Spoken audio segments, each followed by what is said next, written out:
Hi, I'm Susan Altman, a board member of Arts Medford, which is a volunteer-run nonprofit that nurtures artists and arts, creativity, and works to reflect the diverse community of Medford, Massachusetts. I want to welcome you to Arts After Dark, a series of virtual events put on by MARV, the Medford Arts Resource Vehicle. As you may know, MARV is an art center on wheels, typically bringing supplies and inspiration into local neighborhoods, and this year doing it virtually. We are delighted to be collaborating on this event and several others with the Gallery at 57 in Malden, Massachusetts, a group of artists, artisan, and cultural entrepreneurs selling high quality goods in their retail shop in Malden as well as online. The gallery is committed to building community through arts commerce. Arts After Dark is supported in part by a grant from the Medford Arts Council, a local commission that is supported by the Massachusetts Cultural Council and the City of Medford, as well as by Arts Alive Medford Foundation, the Massachusetts Cultural Council, and generous individuals. We also want to acknowledge that Medford is part of the traditional and ancestral homeland of the Pawtucket, Wampanoag, and Massachusetts peoples. The Mystic River is a modified form of the Algonquin name Missituck, meaning Great Tidal River, in reference to the mystics' tidal waters. This acknowledgement offers recognition and respect to the original caretakers of the land and their descendants today, especially since the indigenous history of our region has been largely erased for the last 400 years. I want to thank you all for coming tonight. I hope you enjoy the event we have coming up. I'd now like to introduce our artist of the evening, Liz Campbell Tompkins. Liz is a retired 7th grade science teacher from the Malden Public Schools. Her mother was also a science teacher, so Liz grew up surrounded by rocks and minerals. As a teacher, she bought her first microscope and began looking at pond water, and she was hooked from then on.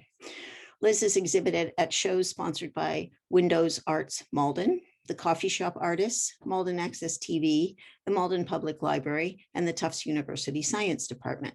Her work is on display at the Gallery at 57 in Malden. Thank you very much, Susan, and I want to thank Marv Medford once again for giving me the opportunity to talk about bugs. It doesn't happen too often, so I was very excited when I got the invitation to do this. I was never really a bug person. In fact, I really did not like butterflies and moths. They freaked me out. But I got into microscopes teaching 7th grade science in Malden, and I loved it, and I got hooked. So I discovered bugs because they're everywhere, and I would turn on the lights in the backyard, and the doors, everything would be covered with insects. So I started taking photographs of them and found out that they are, to me, fascinating and very beautiful in their details, which you don't see when you're just swatting them. So there are a lot of insects. It's estimated that 80% of all life on Earth are insects. And for tonight, I'm doing a strict interpretation of insects. So, 6 legs, exoskeleton, no spiders, no spider mites, no centipedes. So we're sticking to a strict interpretation. If it has more than 6 legs, you're not going to see it here, unless someone has more than 6 legs. There are always weird statistics for things. So for each person on Earth, it's estimated there are 20 million insects. So, and for every pound of a human, there are 300 pounds of insects. I don't know how they come up with this. 300 pounds of insects is a lot of insects. So the Massachusetts state insect is a ladybug, and they're very hard to take pictures of. They don't like to pose. And that's it. Now I'm going to start showing you the world that I live in. And you live in too, but you may not realize it.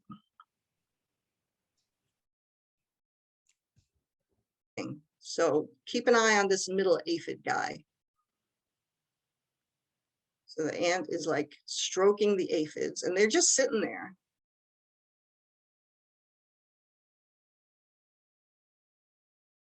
This is just in my backyard.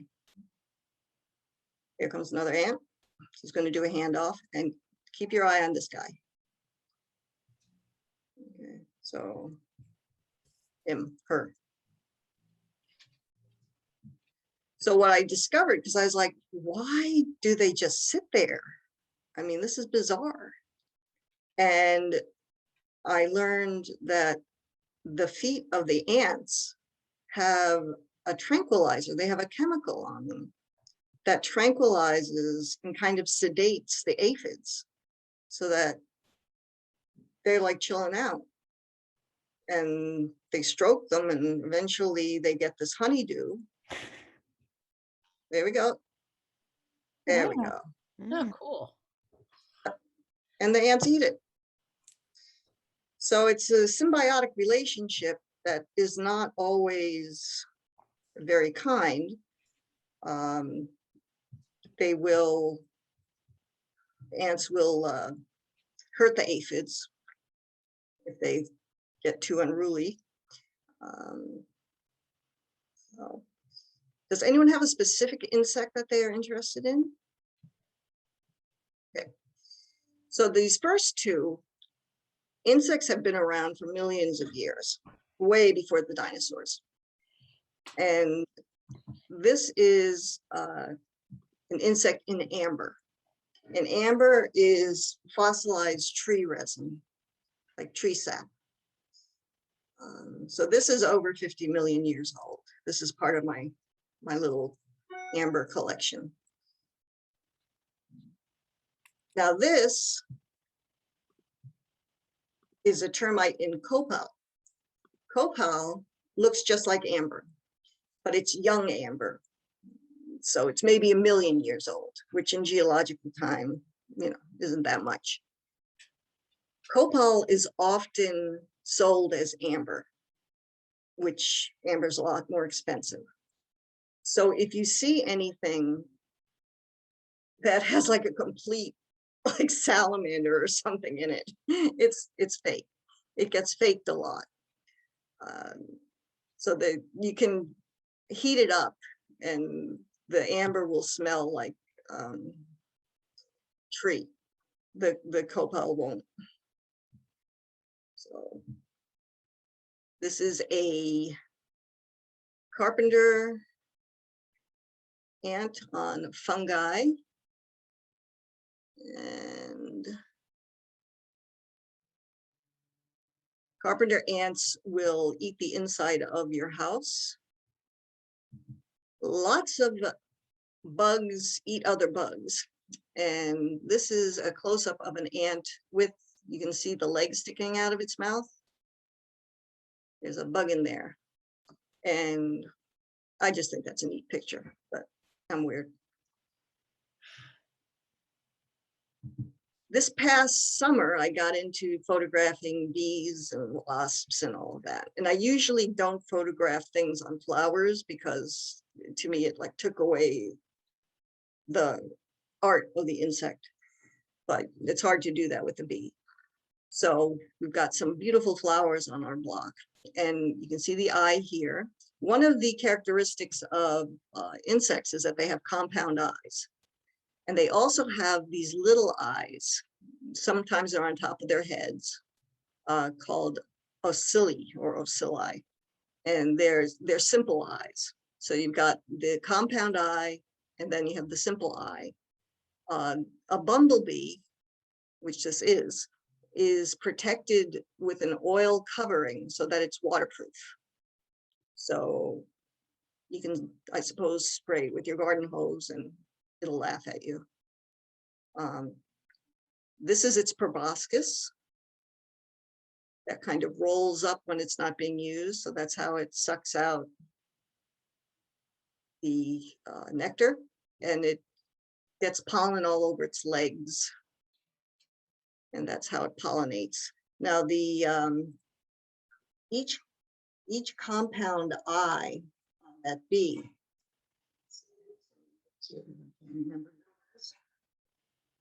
Oh, the wings beat 130 times per second. It's called buzz pollination. The beating helps the flower release its pollen. And they don't, for years it was always, oh, bees shouldn't be able to fly because they're aerodynamically not right. They finally took, they meaning they, scientists who do these things, took slow motion photographs of bees flying and found that they don't, their wings don't go up and down, they go back and forth. And that creates a vortex above them, which reduces the air pressure and allows them to lift. So I thought that was interesting. This is a sweat bee, so named because it is attracted to perspiration. Now, there are a lot of different kinds. There are like thousands of different kinds of species of all of these.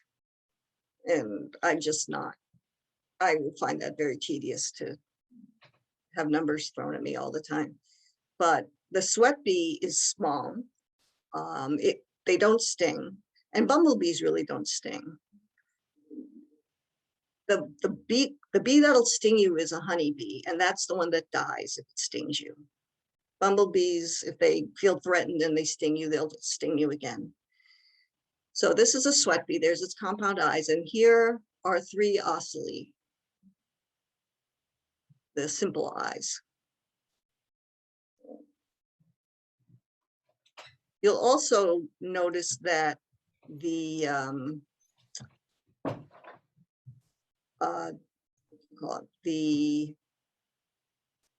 insects are covered with little hairs called setae. I'm probably not saying that right. And they're used to detect what's going on in their environment. They can also check where the wind's coming from, the humidity. It can be used as a defensive mechanism.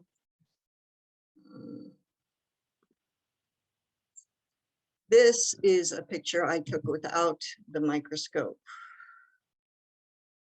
That is a grapevine beetle, and that is on the siding of our house, which is why it looks like plastic, because it is. So beetles are the most common of the insects. I've got like this huge book, that's the guide to beetles, not like the singing beetles. So you can see the hairs here, compound eyes, and this is up to 2 inches long.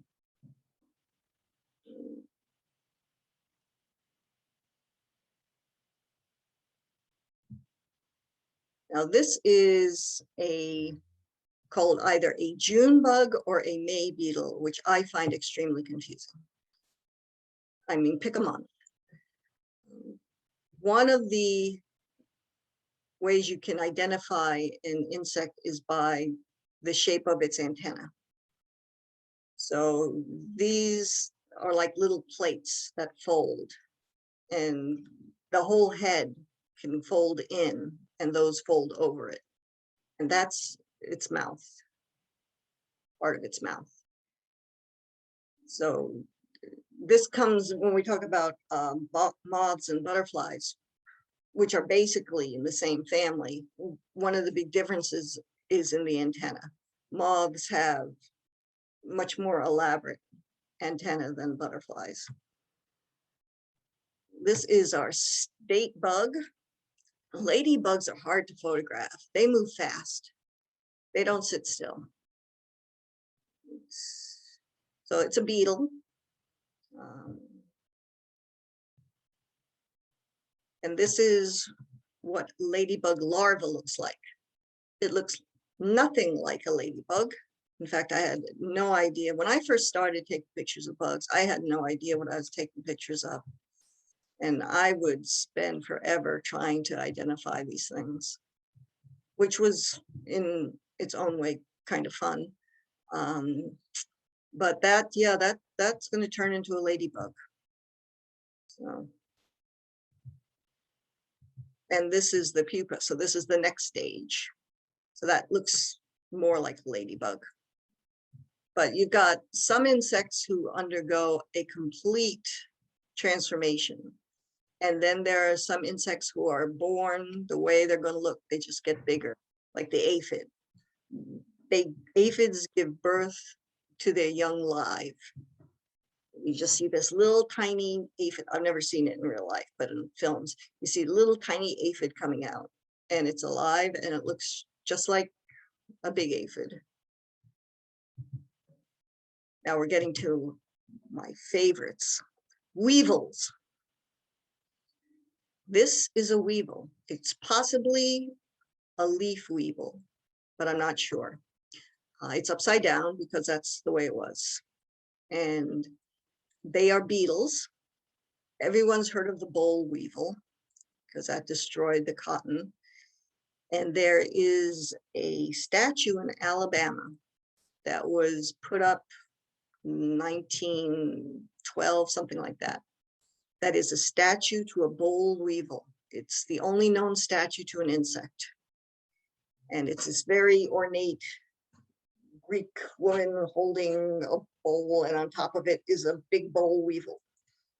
And they basically thanked the boll weevil for destroying their cotton crop because it forced them to diversify.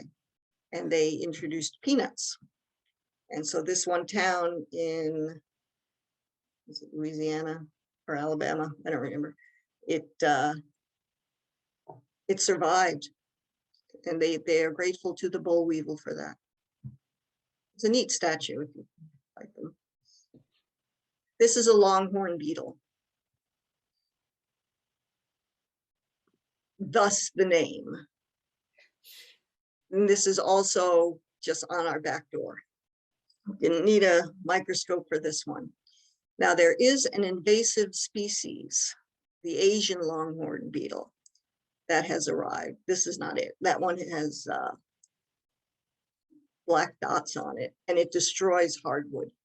So it has made its way to Massachusetts. So if you see a longhorned beetle that doesn't look like this, I mean, there are lots of different ones. You may want to check out what an Asian longhorn beetle looks like, because they are invasive. Righty, now we're going to get.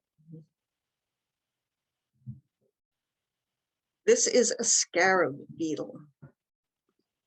And you see the antenna, like those plates. One of the characteristics of an insect is that it has an exoskeleton, which is why they crunch when you step on them. We don't have an exoskeleton. Our skeleton is on the inside. So the insects have this exoskeleton which grows on them. And then when they get big, they have to get out of the exoskeleton because that doesn't grow with them. And they molt. And what they do is inhale, they either take in water or they take in a big gulp of air, and they split the back and they climb out. And I don't really save dead bugs, but I don't know if you can really see this. This is, it's a cicada exoskeleton, and you can see the hole in the back. So I just found it on a tree. But they look just like everything else. I mean, it looks like the entire insect. And that is when an insect is most likely going to get bumped off, because when its old exoskeleton is gone, it takes a little time for the new exoskeleton to harden up, and that's when it is its most vulnerable. So that is the exoskeleton story. And because it has an exoskeleton, that does limit the size of insects. That's why they're so small. Most insects are only a few millimeters long. And then we also have another Scarab Beetle. This is a side view profile. The beetle wanted me to get his good side. So again, you can see the antenna and some of those hairs.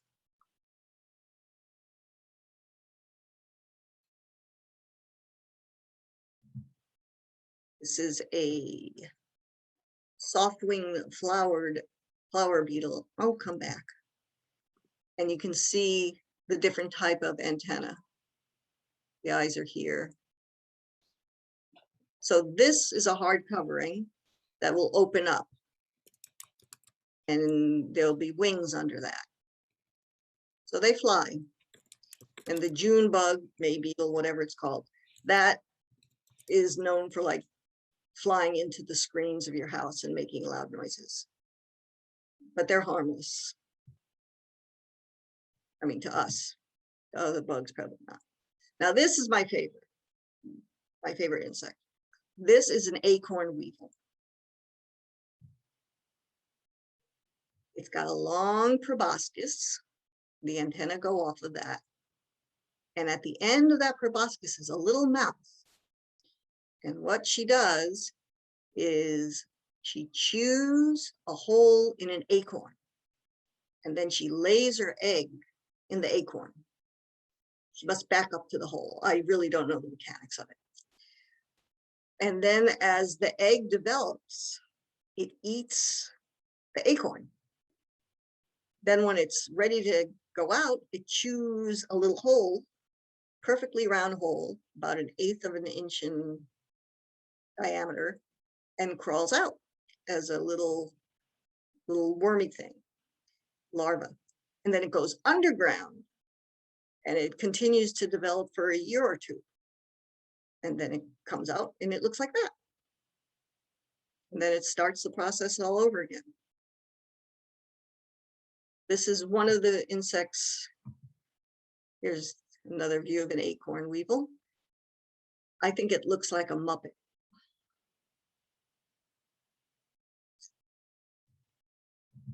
Let's try that again. The Muppet is not, see, does not look like a Muppet. Kind of looks like Gonzo. Little mouth. It's those big eyes. Big eyes, compound eyes, all the hairs. And this would open and the wings are underneath there.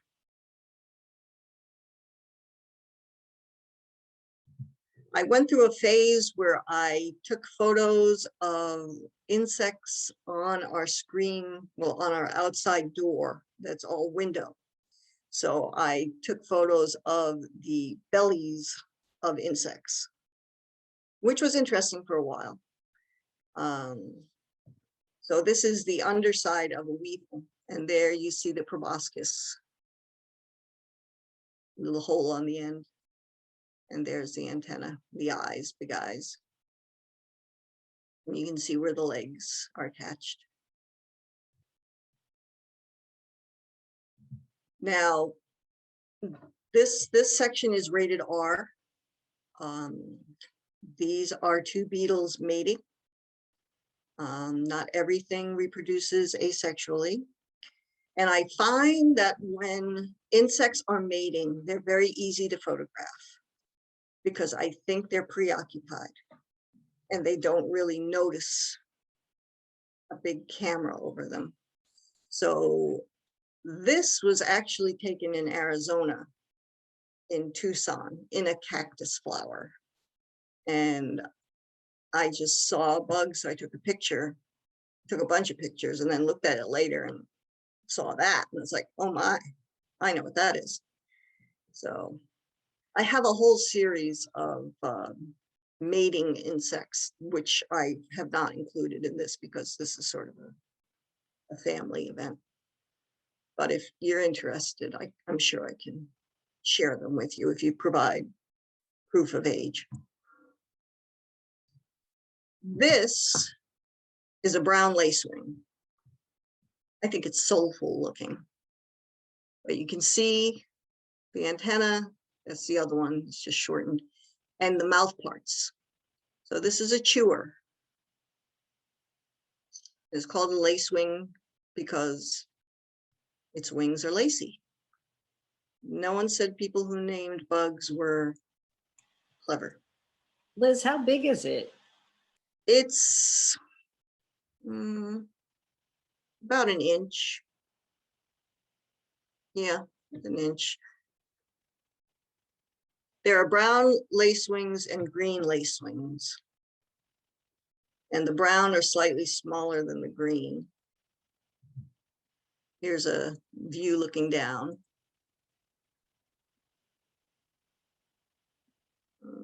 I'm seeing there's lots of comments. Those could be questions. I will have to take a look at those. There I are had to get in a, comments about how the lacewings look like unicorns right now. oh, really? Monarch butterfly. This is in our backyard. Its wing is damaged. Monarchs migrate to Mexico to overwinter. They migrate thousands of miles. In the past 20 years, their numbers have decreased by 90%. And part of that is the lack of milkweed, because that's what they feed on. Climate change. So if you want to encourage monarchs, you can plant milkweed in your backyard. And this is a skipper, a silver spotted skipper. And this I like because it has a very good view of the proboscis. You can see all of the hairs all over it.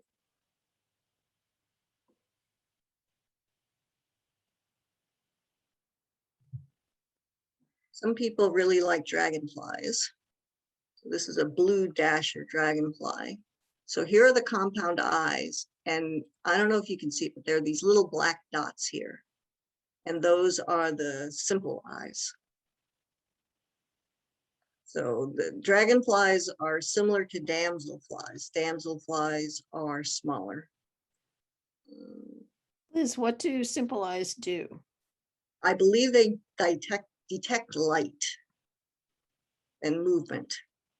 So it's another way of having a good defense system. Although I find that dragonflies are pretty easy to photograph. I think maybe they know they're attractive, and so they just sit still. I do have a photo of dragonflies mating, and I had to look it up to see what they were doing because it is very unusual. It's a very unusual position. I won't go into details, Gorgeous. but you may want to look that up online because it is odd looking. I saw that and I'm like, what the heck are they doing? And I found out and I was like, wow, that's just impressive. I would break something.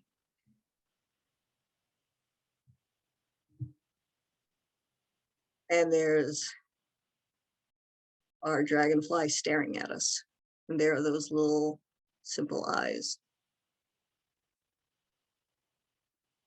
Let's see if I can drag. Oh, dragonflies used to be huge. One of these eyes, one of these compound eyes has 24,000 little eyes. And they've found fossilized dragonflies that are over 300 million years old. And they had a wingspan of 30 inches, prehistoric dragonflies. So yeah, 30 inches, yep, that's big. And this is during the Carboniferous period when there was more oxygen in the atmosphere. So they think that's what aided this megafauna. Things grew big. And then as the oxygen became more limited, they shrunk down. But yeah, 30-inch wingspan, that would freak me out. I don't think I'd like to see that. And this is a photograph of the cicada exoskeleton. You can see it split its back, then it would crawl out. Yeah, so the 17-year cicadas are going to be coming out. They're not going to come to Massachusetts, although who knows. They stay underground for 17 years and they come out and start the process all over again.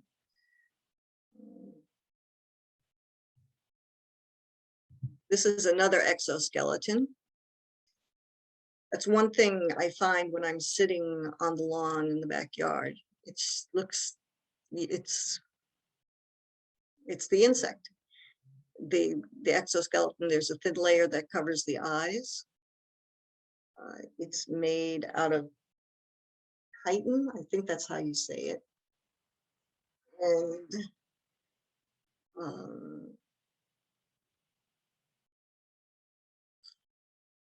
that's it. So I don't know what kind of insect this was, but you can even see the little hairs on the legs. This is an exoskeleton of a lace bug. So again, it looks like the complete insect, but it's empty. This is little feet, cute little feet.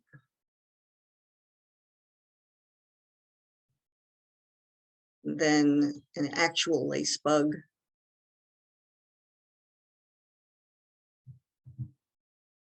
This is what it looks like with the bug in it.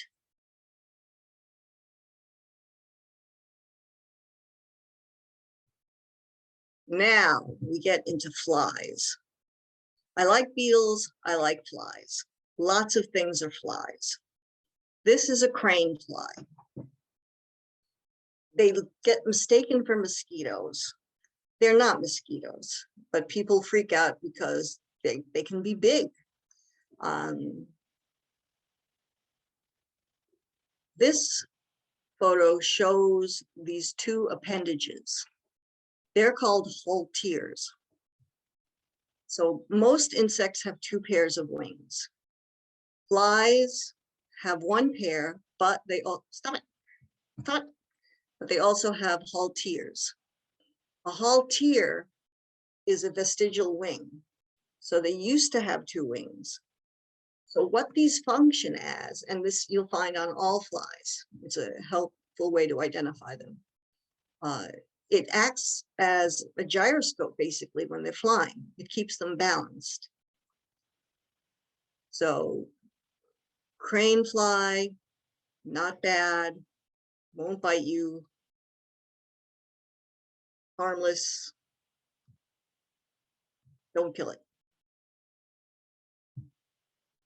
Now this is a drain fly. These are small, maybe a millimeter or so. I think he's got attitude, so I like this photo.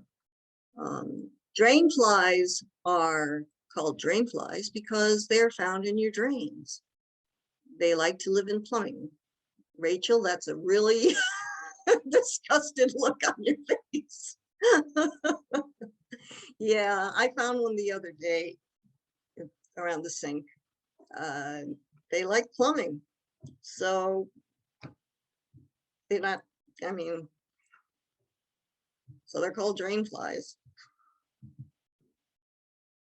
This is a green bottle fly. These are, you see these a lot. Again, the compound eyes. I'm not sure where its simple eyes are, but Liz, is that the same thing as a greenhead? no, Okay. I don't think so. Because greenheads are nasty, aren't they? Extraordinarily so, yes. Yeah, this isn't. These are they're kind of scavengers. They're what you see like on your garbage. They're kind of iridescent. There are green ones, there are blue ones, but they won't bite. Yeah, no, greenheads, no. And they're also, flies are important pollinators, which people don't usually think of them as pollinators. But there's one pollinating.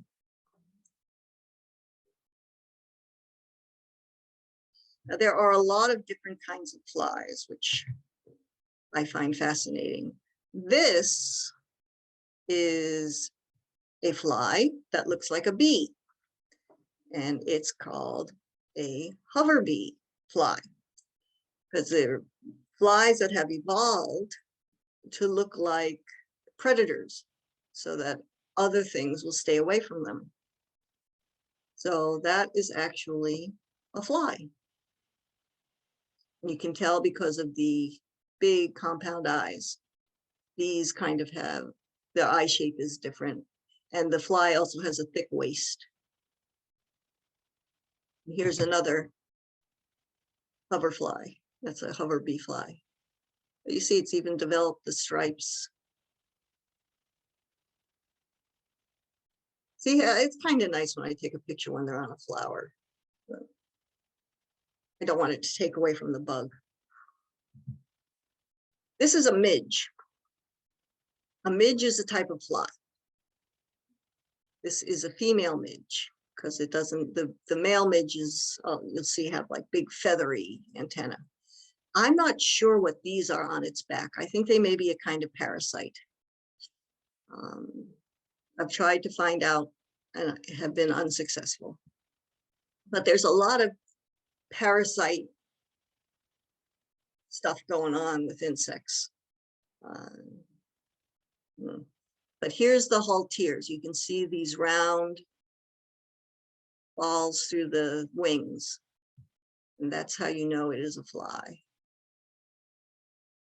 I don't know what that is on it. Someday I hope to find out. Now this is a male midge. And again, people mistake these for mosquitoes. And you can see why. But they're harmless and very feathery antenna. And you can't see the halteres here too well. Then we get to the insect that I really can find no beneficial use for, and that's the mosquito. So the mosquito is a type of fly. If you're familiar with the idea of biomimicry, where designers, engineers, architects, scientists, they try not to reinvent the wheel. So they look at how insects or different animals have developed doing things and try to copy it. Like one example is, why don't woodpeckers give themselves concussions? I mean, if you think about it, they're always hitting their heads against wood. So they're looking at that to design better helmets. Now with the female mosquito, and this is a female, this is the piercing proboscis. That is actually, that's a sheath that covers 6 needles. And there's 2 needles that kind of have rough edges that saw to get in. And then there are 2 needles that spread your skin apart. And then there's needles that go in your blood vessel. What they've found is that they excrete a chemical that kind of numbs your skin. And then they excrete a chemical into your blood vessel that prevents clotting. So they're actually looking at this to see if they can design better hypodermic needles. Because I guess, I mean, if I get stung by a mosquito, I know it. But I guess a lot of people don't until after the fact. So they think that they might be able to design better hypodermic needles. This is a male mosquito. It doesn't bite. The females need the blood for the eggs. And really, I have looked and I've tried to find out what benefit mosquitoes bring, and they don't. Really, a lot of lives would be saved if they weren't around. You know, there's millions who die from malaria and dengue fever. And it's just, they're not really their food, I guess, for some, but it wouldn't, from what I've read, it wouldn't disrupt much if all of a sudden there were no mosquitoes. So those, when I go out, I've never been stung. I probably shouldn't have said that. But if I see a mosquito, I kill it. Liz, Rachel just pointed out that mosquitoes are also a food source for other insects Yes, yeah, and birds. yeah. I mean, They do have benefits. It's just not to us. yeah, that is true.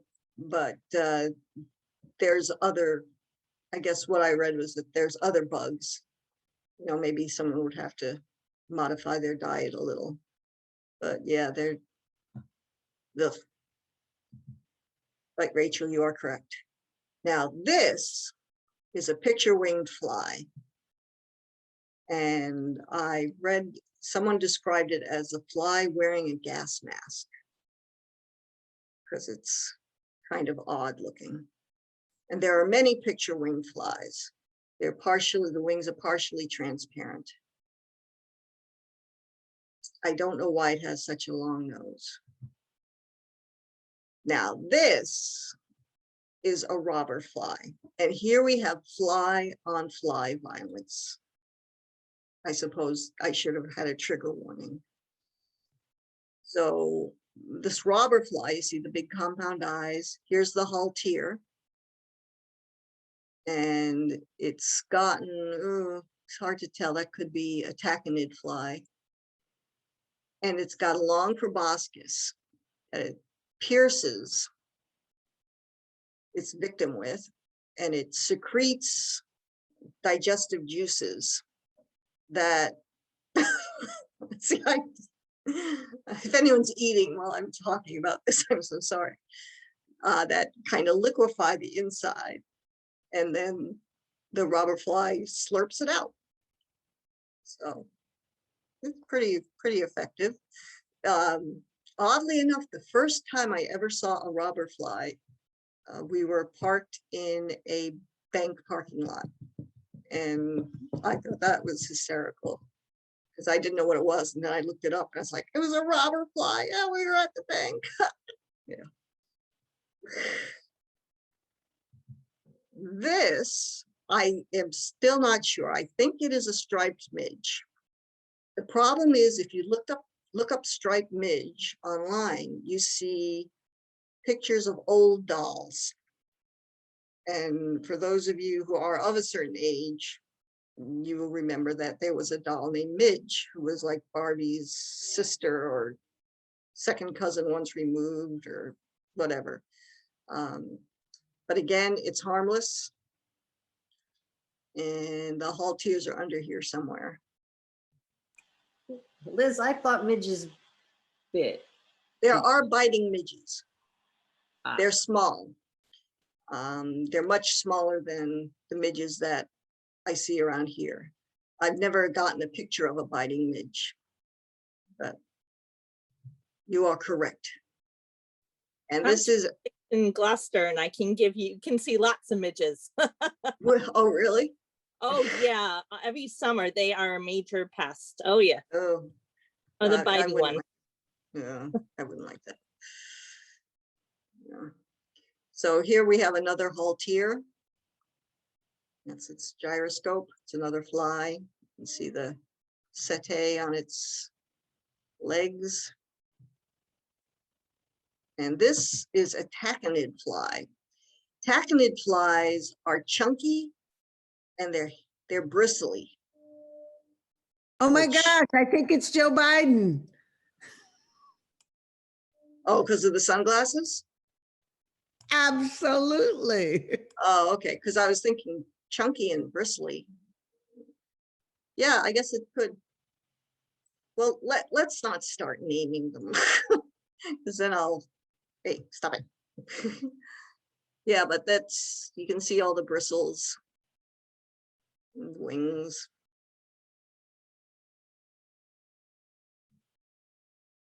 Now this, you don't need a microscope for. This is a tiger bee fly. And this has got to be about that big. So what is that? An inch, maybe an inch and a half. It's a fly.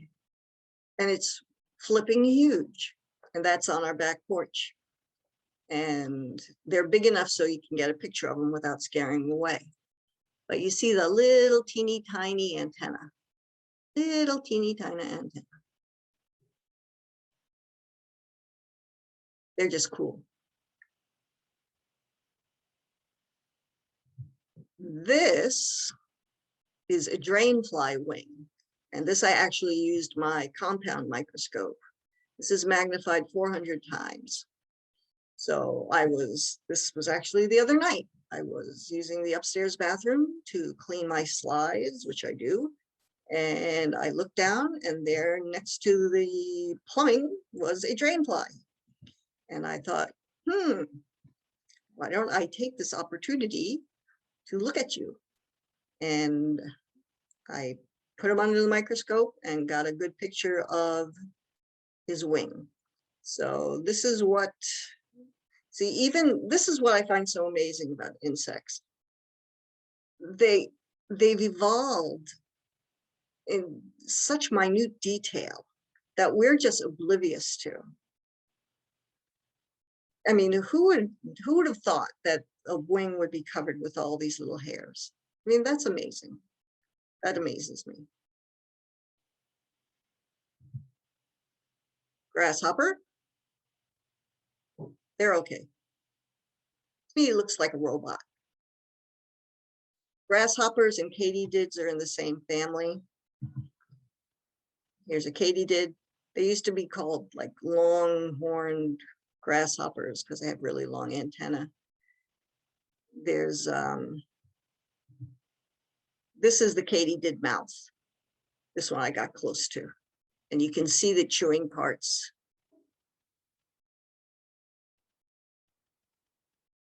You can see the eye.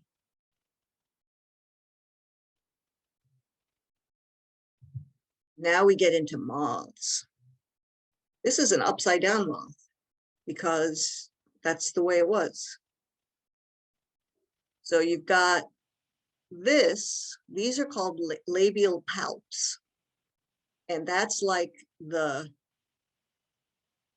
lip of the moth.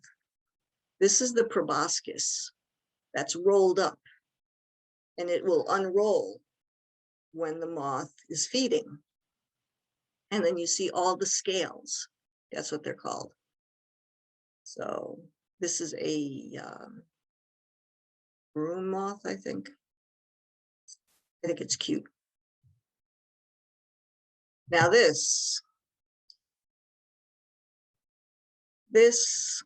is underwhelming, but it is the highlight of my insect career. I had read about clear wing hummingbird moths and thought, wow, I will never see a clear wing hummingbird moth. And then I looked down. Can you make it bigger? Let's see. How did I do that before? Well, you can make your whole screen bigger by clicking the little button in the upper right corner of it and making the screen take up the whole page for one thing. Okay, upper right hand corner. Let's Yeah, see. keep going up a little further. Oh, that. Well, That didn't help. that didn't do a thing.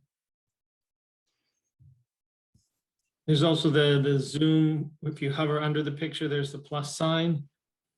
Oh, yes. Thank you. All right. It's blurry because the thing moves like a hummingbird and you can barely see the wings. And it's big. It's like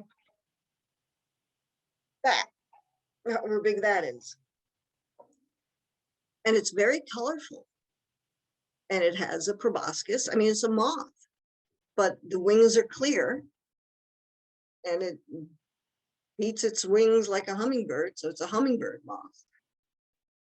And I took a ton of pictures of it. And that was the best one because they move. It's not like they sit still. So this is where it would have been nice to have known that he was going to be there and gotten a nice camera with a tripod that moved very fast, but that was the best I could do. So, Very cool. yeah, thank you. That's the highlight of my, hey, not you again. Go away.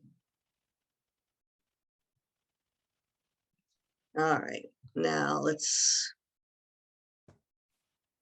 oh, stop it, stop it. How do I get out? Oh, here we go. All right. So next we have a Medford story. This is a gypsy moth. Mm. See the plumose or whatever it's called, antenna. Love those antenna. Yeah. See, you're talking like a bug guy. The gypsy moth is an invasive species, and it was brought in the mid-1800s by a gentleman in Medford to crossbreed and create competition for the silkworm moth. And at one point, this gentleman had over 1 million larvae in his backyard. And oddly enough, in 1868, several adults escaped. And within 10 years, the trees had been decimated. Now they're everywhere. And I remember when I was a kid, there was a gypsy moth outbreak and the trees were covered with tents and it was awful. And Dee hopefully won't mind me sharing this story. Her aunt or aunt from New York, so it's an aunt. Her aunt could not stand the sounds of the moths chewing on the trees, like it was driving her over the edge. So that's a gypsy moth, and we have a gentleman in Medford to thank for that. Also starlings, not Medford, but starlings are an invasive species also. They were introduced to Central Park by a group that wanted to bring all animals mentioned by Shakespeare in his plays to the United States. So they got a few starlings, let them loose in Central Park, and now they're everywhere. This is a meal moth staring at you. That's about it. Liz, I just want to give you a time check. It's a little after 8, just in Ooh. case anybody wants to go. So far, everybody's still hanging in and fascinated, I think, but just in case, if there's Yes. anything you truly don't want us to miss, you may want to do it Yes, now. all right, this is, it's a little blurry, but that shows the magnification of a moth wing. So it has all these little scales.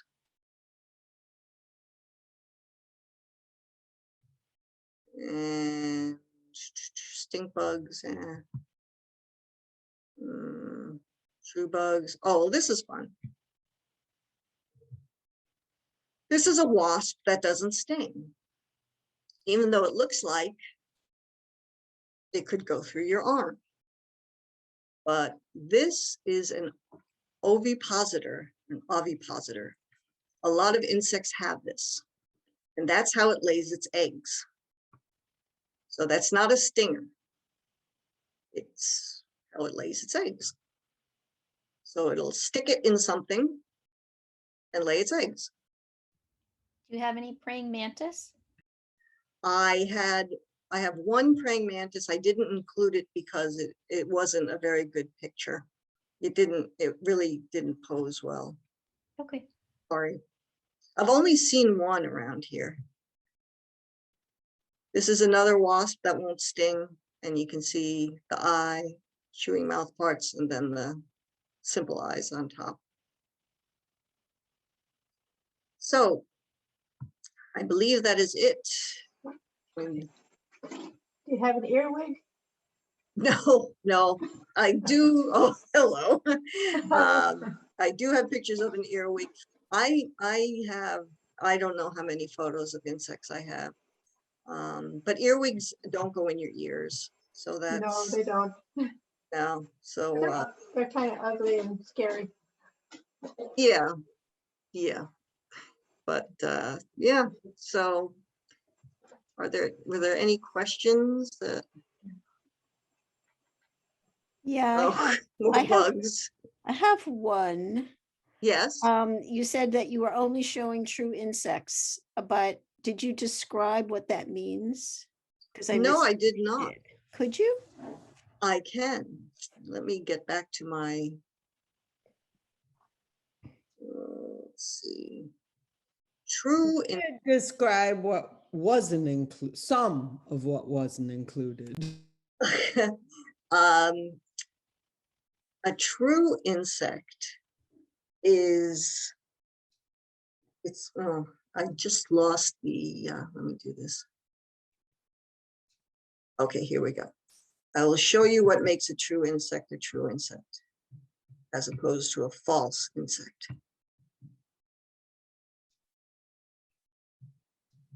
Oh, come on now. Oh. Sorry, I know bugs better than computers. Ugh, There you go. forget I can do that.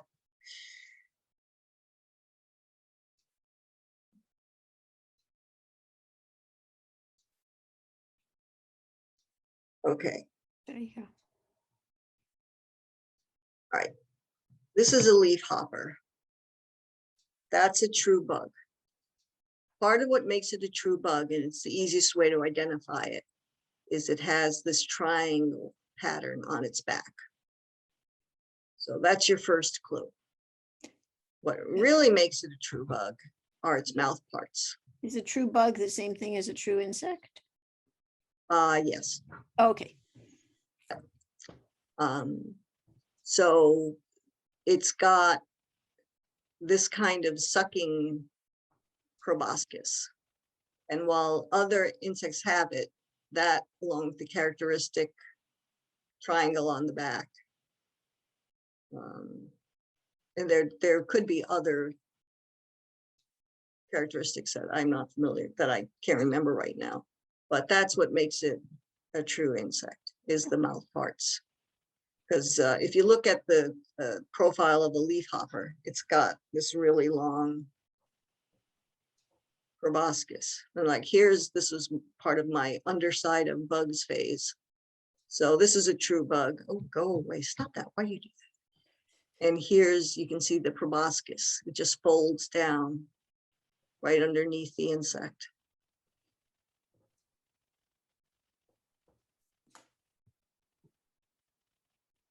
And here's another true insect, and there's that triangle. Mhm. And you can't see the proboscis. You have to get either sideways or underneath it. Plus, I think typically 6 legs. Yeah, 6 legs. Yep. Sometimes you can mistake the antenna for a leg, but yeah, everything here has 6 legs, unless they lost a leg, which is sad, but you know, it happens. Can they grow it back? Hmm? Can they grow the leg back if they lose one? Some can. I was just reading about that when they develop a new exoskeleton, sometimes the leg can grow back. But I don't know if that's true of all insects. But that's pretty cool. I have a question, sorry. Yes, I see you have a stink bug picture. I yes. just wondered if you had anything to say about them, any information. Stink bugs. I know people don't like these. Yeah. That's a nymph. I just think I got a nice pattern. Nice or up close. Do they have any particular benefit or detriment to whatever? Well, I'm told that they smell as a defensive measure, thus the name. I don't know if they're a pest, if they're considered a pest. I like pictures of insects peeking at you. I don't know why. But yeah, that's a nymph. But I don't know that much about them other than they stink. There's a group of moths called micro moths that are maybe a couple millimeters long. And those you have no idea what they look like until you take a microscope to them. And this is a plume moth. So this is a micro moth. So thank you very much, everyone, for devoting the great. time. Thank Thank you, you, Liz. Liz. Bye-bye. Thanks, Liz. Bye. Take Bye. care. Bye.